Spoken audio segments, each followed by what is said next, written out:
needed nowadays. This moment has a particular personal relevance. In the afternoon, I'll have the first meeting at the OECD since Romania received the invitation to start the process of joining the organization.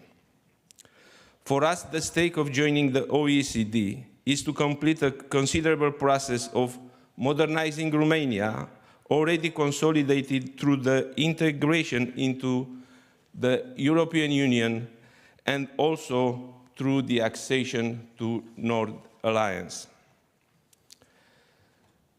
The reforms that Romania has undertaken in the last 30 years have strengthened our economic and social resilience. This resilience helps us manage the impact of the successive crises that not only our continent but all world faced and still has to cope with.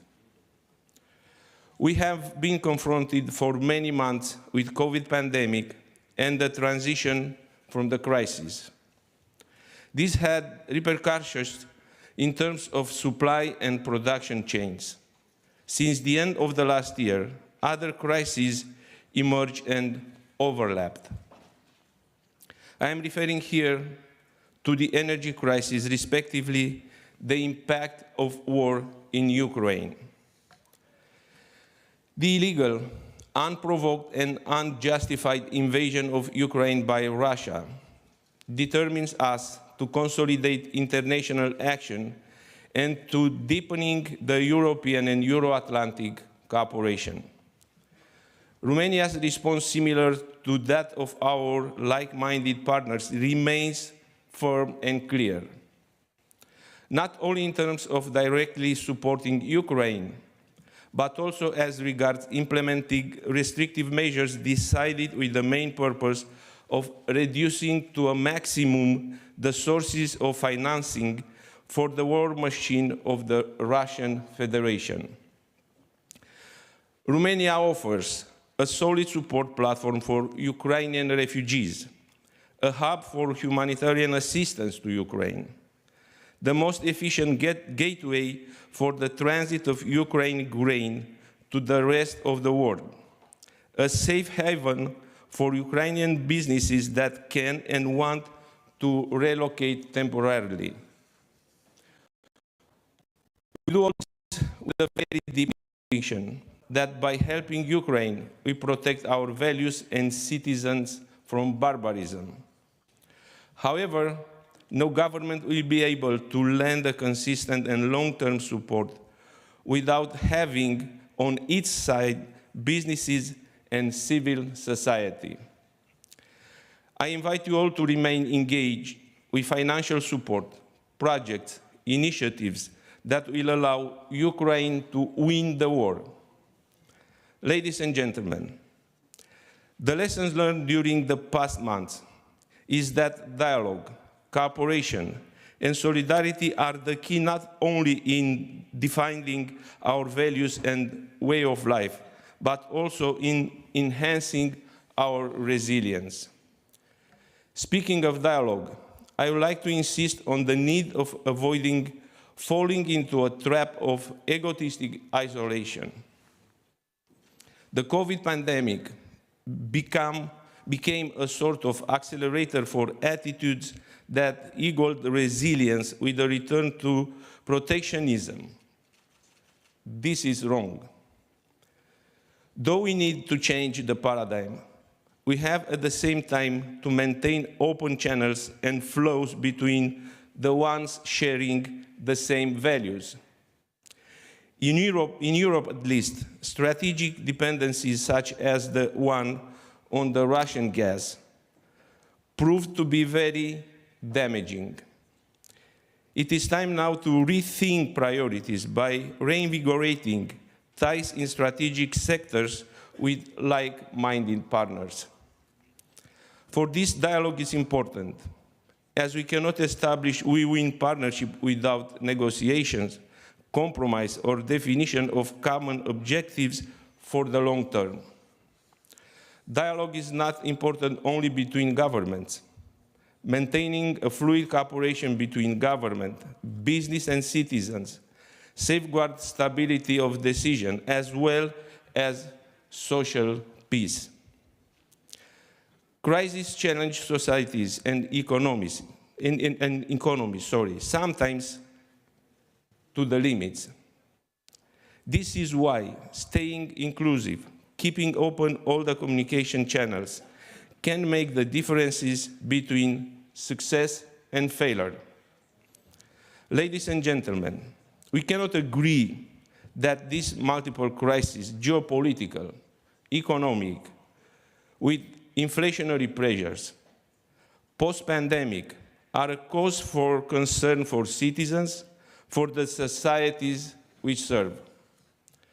But I wonder, doesn't history teach us that they also offer a framework that allows unprecedented relaunch of some major projects?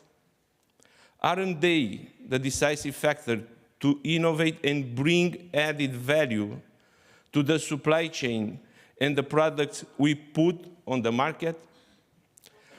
I think that the New Deal carried out by the US administration after the great crisis of '29 shows us that the determination and courage to intervene through all the levels of the state can overcome the greatest difficulties. Mirroring this experience, we can now talk about the Green Deal proposed by the European Union. It is conceived as a tool that not only responds to the challenges of climate change, but also distances us from harmful dependence on fossil fuels in medium to longer term. In the immediate, our main stake is to reduce the dependence from the Russian gas and oil. Since February, the EU has pushed to step on the accelerator and look for alternative energy sources and routes. It is very clear now that the transatlantic partnership does not only have a security and defense component, but also a very strong energy dimension. The United States contributes to the supply of LNG to replace a third of the existing contracts with Russia until the beginning of the conflict. An unprecedented mobilization stimulates the construction of new energy infrastructure to connect Europe to the North Africa or the Middle East. From Romania to the center of Europe, from Poland to Greece, new LNG terminals and interconnectors are operational. This is the most appropriate answer for our citizens who want the leaders to act and respond to their needs with determination and ingenuity. Moreover, we have more boundaries to cross. Energy efficiency and energy storage, sustainable alternative fuels and sources of energy wait for us to tap on their potential. We need to break from the way we design the production and consumption of energy. However, in the current context, facing superposed crises, energy transition should remain ambitious. At the same time, additional pressure on industry and economy must be avoided. This is why Romania continued to bet on nuclear, while our offshore and onshore gas resources will support the transition energy. We prepare our energy transition with a strong preference for a smooth progression. Another important transition for the world, for our continent, and for Romania is the digital one. Accelerating the process of digital transformation of the Romanian economy and society is fundamental to develop the 21st century Romania while achieving convergence with the more advanced European and global partners. In Romania, we are focusing on digitalizing public services to both citizens and companies.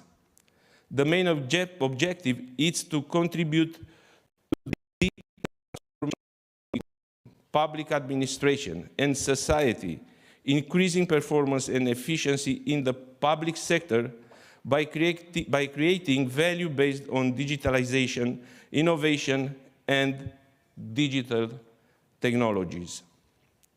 Beyond our focus on digital public administration and economy, education is very important, not only from the perspective of improving the digital skills at the level of the entire Romanian society.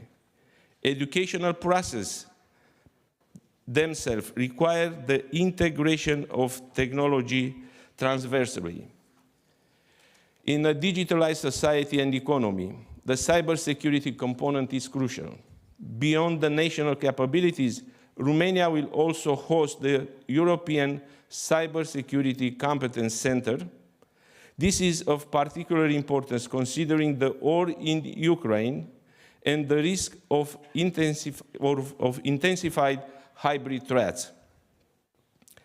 Distinguished audience, war, energy and food crisis, high inflation are no good news. However, we have solutions at hand. Cooperation, effective public policies, innovative approaches are not a magic bullet, but they offer us the means to adapt and adjust.